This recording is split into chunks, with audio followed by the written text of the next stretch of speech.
ہم سے ابو الیمان نے بیان کیا، کہا کہ ہمیں شعیب نے خبر دی، کہا کہ ہم سے ابو ذرنات نے بیان کیا، ان سے ربیعہ بن حارث کے غلام عبد الرحمن بن ہرمزائرج نے بیان کیا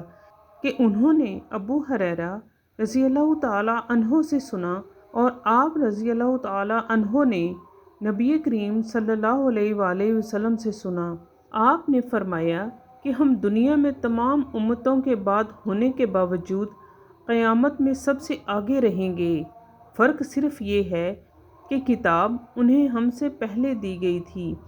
یہی جمعہ ان کا بھی دن تھا جو تم پر فرض ہوا ہے، لیکن ان کا اس کے بارے میں اختلاف ہوا، اور اللہ تعالیٰ نے ہمیں یہ دن بتا دیا، اس لیے لوگ اس میں ہمارے تابع ہوں گے۔ یہود دوسرے دن ہوں گے اور نصارہ تیسرے دن۔